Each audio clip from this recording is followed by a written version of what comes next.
Hugh Jackman spent 30 years building the single cleanest reputation in Hollywood. No scandals. No controversies. Just a man who showed up early, stayed late, and treated every single fan like they mattered. And in one D23 video, standing next to Ryan Reynolds, he managed to undo more goodwill in 4 minutes than most actors lose in a decade. This isn't about a cringy promo clip. This is about what happens when a man with a spotless reputation gets close enough to a burning house to catch fire himself. Ryan Reynolds' brand is collapsing in real time, and Hugh Jackman just found out the hard way that standing next to someone during their downfall doesn't make you neutral. It makes you a target too.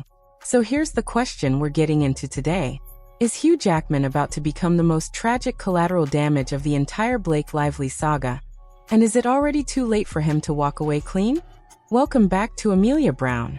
If you're new here, this is where we break down the stories Hollywood would rather you scroll past. And today isn't just about one awkward promo video. It's about tracing exactly how a scandal spreads, how it jumps from the person at the center of it to everyone standing near him, one appearance at a time, until reputations that took decades to build get erased in a single news cycle. Let's be upfront. The video, the comments, and the timeline you're about to hear are real.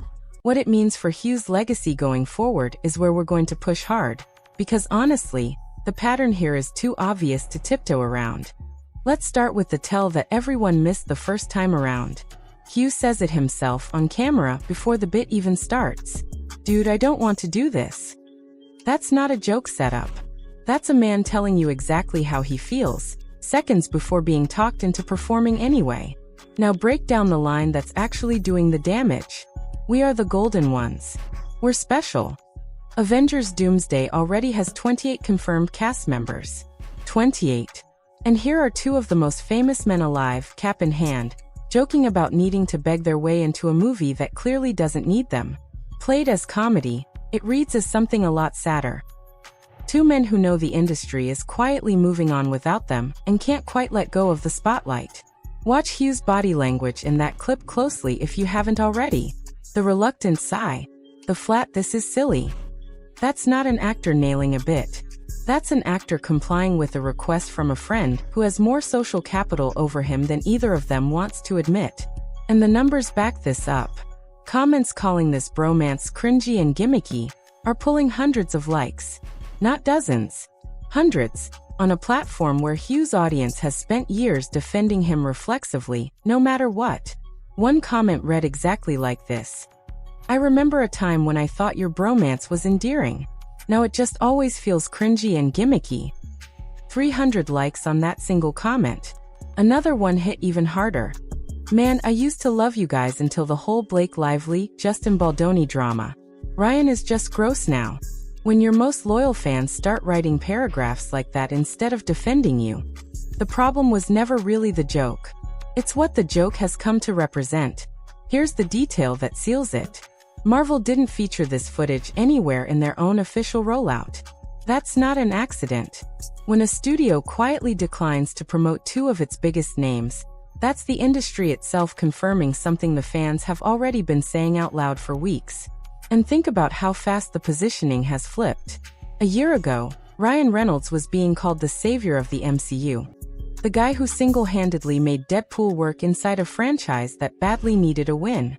Now he's the guy fans are openly asking to be recast, and standing right next to him is a legend quietly absorbing the fallout of that fall from grace. Let's say the thesis plainly, no hedging. Ryan Reynolds' brand right now is the man who mocked his own wife's harassment allegations in public, and then hired a crisis PR team to bury the man who made them. That is the air Hugh Jackman is currently standing in every single time he shows up next to him. For years, Ryan pushes and Hugh reluctantly goes along was charming. It read like 2 friends messing around. Now it reads like a man being pulled into a burning building by someone who refuses to admit it's even on fire. Name the exact cost here. Hugh Jackman's entire brand for 2 decades has been the nicest man in Hollywood. Sings show tunes, drinks tea, remembers your name at the stage door. That brand cannot survive prolonged proximity to a man currently facing accusations, in open legal filings, of orchestrating a smear campaign against a colleague. And here's the comparison nobody wants to say out loud. The same tries too hard, too curated, too much criticism that's been aimed at Blake Lively for months is now landing on Hugh Jackman, almost word for word, in his own comment section. That's not a coincidence. That's exactly what happens when the public starts treating two people as a package deal. This isn't a random internet pylon either. A meaningful share of these comments are coming from lifelong Marvel fans who have zero stake in the Justin Baldoni side of things, and no reason to pile on beyond genuine exhaustion.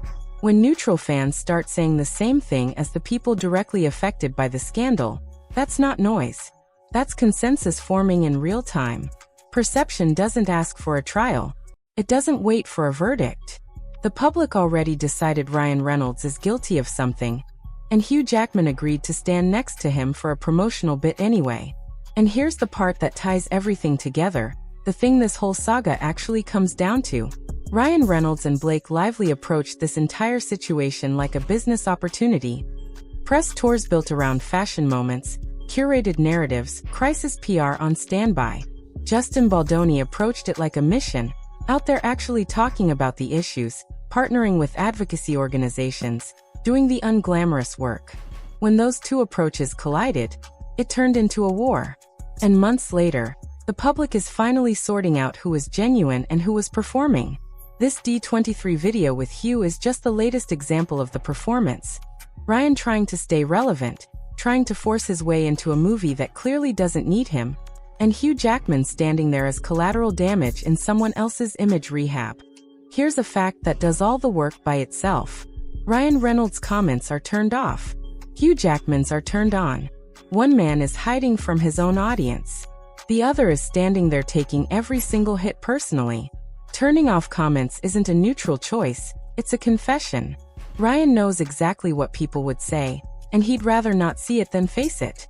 Hugh, whether by choice or by not thinking it all the way through, is absorbing every bit of it, alone in public, every wish they'd cut off Reynolds, every didn't realize Ryan had any fans left, on a video he clearly didn't even want to make in the first place. This is the emotional core of the whole story. Hugh Jackman is taking damage that was meant for someone who won't even stand in the room to receive it. That's not friendship. That's a man being used as a human shield without ever being told that was the job. And here's the part that should genuinely sting. Hugh isn't just reading these comments once and moving on. He has to sit with them, publicly in real time, while Ryan gets to walk away from the entire conversation because he never has to see a word of it. That's not two friends absorbing equal risk. That's one man protected by design, and the other left exposed by default. Ryan Reynolds is too self-involved to notice he's dragging his friend down with him. Hugh Jackman is too loyal to say no. Say that sentence out loud, and ask yourself which one of those two men is actually the tragic figure in this story. Let's bring in the age and legacy angle, because it matters more than people give it credit for. Hugh Jackman is 56 years old. He's a Tony winner. He's one of the most respected actors alive. He could be doing prestige drama, theater, literally anything he wants. And instead he's doing manufactured bits with a man whose brand is actively radioactive, for a movie that already has 28 other people in it. It's one thing to chase relevance at 30, while you're still building a career, doing whatever it takes to stay in the room. It's something else entirely at 56, with a legacy already secured, to still be out here performing desperation for engagement. Hugh Jackman doesn't need clout. He has more of it than almost anyone in the entire industry.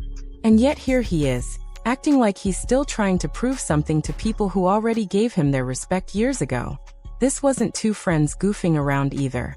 It's the kind of bit that gets greenlit in a marketing meeting, engineered specifically to look spontaneous while being anything but. The public can tell the difference between organic and manufactured, and this one reeked of the latter. Here's the saddest part of all. The audience already loved Hugh Jackman. They already respected him unconditionally. The only thing eroding that respect, one video at a time, is Hugh himself. Now let's hit the timing, because this video did not drop in a vacuum. It dropped right in the middle of a legal battle involving leaked texts, alleged smear campaigns, and claims of on-set mistreatment that have completely reshaped how the public sees Ryan Reynolds and Blake Lively. So ask the uncomfortable question, and don't let it go unanswered. Does Hugh Jackman know about the text messages? Does he know about the alleged smear campaign? Does he know what Justin Baldoni claims happened on that set? Because if he does, and he's still doing cutesy promotional content with Ryan anyway, that's not an accident of scheduling. That's a choice.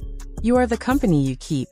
It's not always fair, but it's how this industry has always worked, and Hugh Jackman, 30 years in this business, knows that better than almost anyone alive. Which makes the decision to keep showing up next to Ryan look a lot less like loyalty, and a lot more like willful blindness. And contrast that immediately with the Baldonis, who are out there posting Iceland photos, throwing playful shade at Blake's fashion choices, looking relaxed for the first time in months. There's one video in particular people can't stop talking about. Emily filming Justin doing a mock fashion show in his cold weather gear, calling him a penguin, saying, "It's all about the layers," while he shows off every piece of clothing, one by one. The internet connected the dots immediately. Blake Lively is the one who wore double pants to a movie premiere. Blake Lively is the one whose entire aesthetic is built around mismatched layers and trying too hard. Who else looks like that? Emily asks, and Justin just laughs. Nobody's calling it confirmed shade. But it sure looks like two people who've spent months getting dragged finally finding a way to laugh instead of staying silent. And the optics could not be more different from Hugh's video. One side looks like it's finally breathing again. The other side looks like it's still scrambling to hold the narrative together. And Hugh Jackman chose to stand on the scrambling side. Here's what's coming. Avengers Doomsday is going to be promoted as Ryan and Hugh's big triumphant return. But the landscape has changed. The last Deadpool movie made its money before the Blake Lively lawsuit fully detonated. Now the audience is watching differently. More critical. Less forgiving.